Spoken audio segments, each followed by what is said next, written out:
went to half of a movie the other day at the Vernon Hills Theater in Vernon Hills, Illinois with my buddy Tim. It was a movie based on a video game, so you know it's going to be good. It's called Gran Turismo. It's about some kids who are really good at a driving video game, and so then they get to go and participate in a driving contest to drive real cars super fast. I did not enjoy it, so I left at the halfway mark. But, you know, if you liked it, that's cool. I'm not saying that means it was a bad movie. It just didn't work for me. It was very cliche.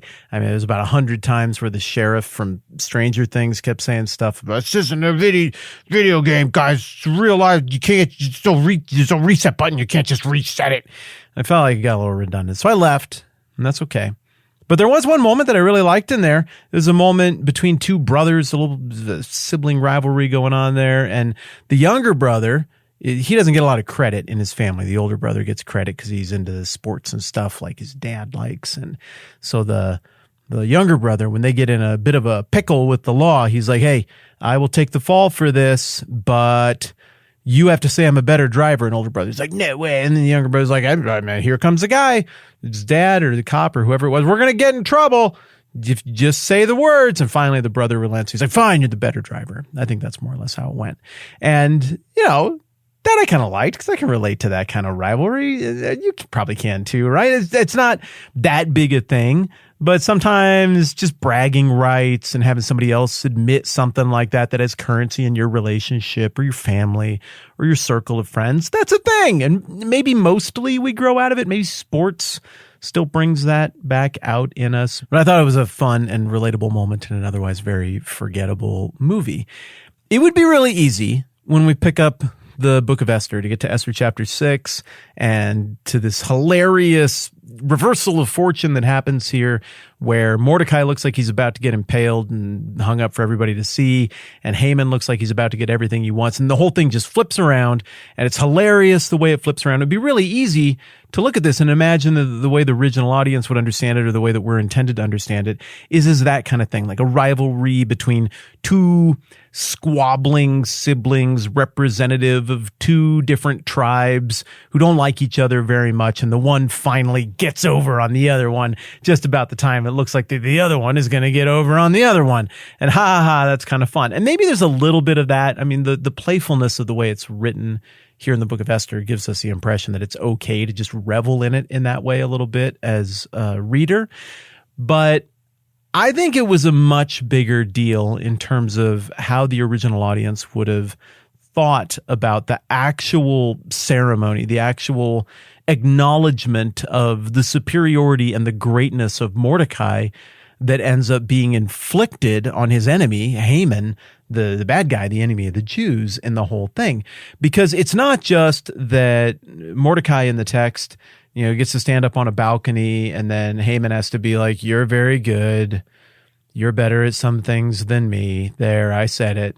And then Mordecai is like, ha, you heard him say it, everybody. And they all have a big laugh and then they go eat together, whatever. It's not like that. Instead, effectively, what Mordecai is given here, and this word is not used in the text, and it's a little bit anachronistic because this is a word that gets used a couple hundred years later from when this was written, but it's a very real thing. What Mordecai is getting here is effectively a triumph. He is getting a parade of conquest and glory. He is being declared king for a day, which is what a triumph was back in the day. In other words, if there's any way to move into the highest position of honor possibly imaginable in the ancient or classical world, it would be one step shy of the king for a day, which outranks Haman in that regard. And that is the honor that ends up being afforded Mordecai at the expense of Haman. It really is just delightful. And we see this in a Persian context here with the way that Haman outlined what should be done for the man in whom the king delights. How should he be honored? Well, Haman's like, well, I'm obviously going to be the one who's honored here, so I want all the king things. I want to be king for a day. I want to be lifted up And so he says he wants to have a royal robe that the king has worn, and he wants to ride on a horse that the king has ridden, and he wants the royal crest that is for the king, of course, placed upon its head, that being the head of the horse. And then he wants to be led around with all of this king stuff on him, and even one of the king's princes has to act like whoever is on this kingly horse wearing this kingly robe with the kingly crest kind of is the king. That's sort of what it communicates. And there's an interesting detail too here. If this kind of procession were to occur through town, you got to understand that a lot of people would mistake whoever is on that horse for the king. Because it's not like now. Everybody knows, at least in my country, everybody knows the current president, as I'm sitting here recording this, is Joe Biden. And I mean, you know, you can make whatever you want to of the state of the presidency. I certainly don't think we are at the apex here in the last several administrations of honor and respectability in that role, but it's still president of the United States. It's a pretty big deal. So, you know, it's the closest thing we can approximate to the idea of a king in my culture, at least. But everybody knows what Joe Biden looks like. If Joe Biden came into town in his limo and windows were rolled down, he was driving around, he went and slurped on some ice cream, which seems to kind of be what he wants to do when he goes to small towns. It's sort of his relatable thing. Every president has one.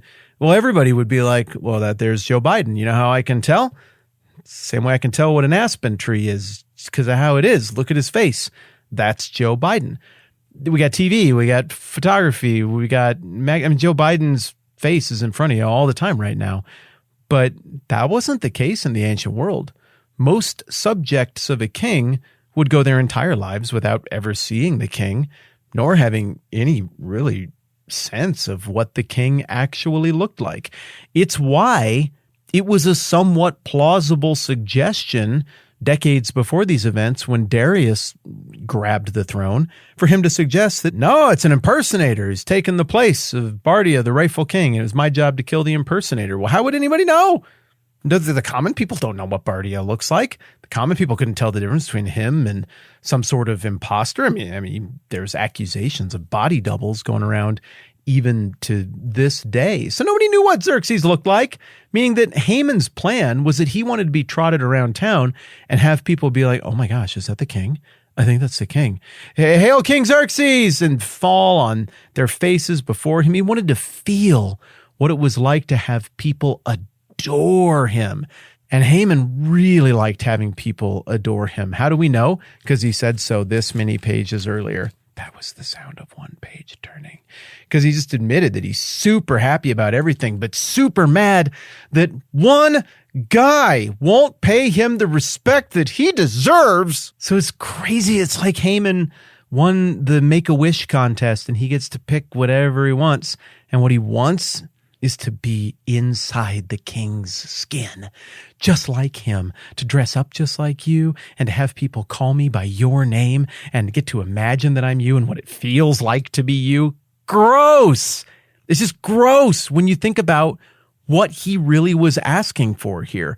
And instead, this honor that Haman conceives of in a really creepy way, but that the original audience would conceive of as being really genuinely a great honor, instead, it goes to Mordecai, who isn't even asking for it and who doesn't even want it. And the next passage here in Esther 6, it unfolds exactly the way you would expect it to unfold. I mean, it's everything that Haman asked for is what ends up happening. Go at once, the king commanded Haman. Get the robe and the horse, just as you've suggested. For Mordecai the Jew, record scratch, what? Who sits at the king's gate. Do not neglect anything you have recommended. Yesterday, I likened this to a hilarious moment in musical theater where the orchestra would play a big thump on the drum and maybe there'd be a downslide on the trombone or something like that as Haman realizes what happened and overreacts. I think you could also imagine this in like, what do they even call it now? World Wrestling Entertainment, just professional wrestling. They have to way overact because for all intents and purposes, it is a stage performance and people can't really see their faces. They can only see the body language. And so wrestlers, they overact real big. And when somebody says something or disses them, like their whole body contorts. Wait, what? Huh? Look around the entire stadium. That guy just said that thing. It's so animated and over the top. And I just picture Haman responding in that kind of gigantic, overly expressive manner that the audience can really revel in. Then verse 11, it says, so Haman got the robe and the horse. He robed Mordecai. In other words, Haman had to put that on his shoulders, quivering with anger, clenching his teeth, and led him on horseback through the city streets, proclaiming before him, addendum is mine right here, in front of everybody, this is what is done for the man the king delights to honor. And obviously there's a ton to break down here in terms of the dynamic between Haman and Mordecai, but I want to take another day before we get into all of that and pay off what we started talking about here at the beginning of this conversation, and that is the idea of a triumph. I don't think this is just a, haha, I got you. You had to admit that I'm better and the king likes me more kind of thing. I think this is much more significant than that. And I think what we're seeing here is more patterned after the idea of one of these glorious triumphs of old, which is something that we happen to know quite a bit about from extra biblical sources. And I think we're going to have fun breaking that down next time around. I'm Matt. This is the 10-Minute Bible Hour podcast. Let's do this again soon.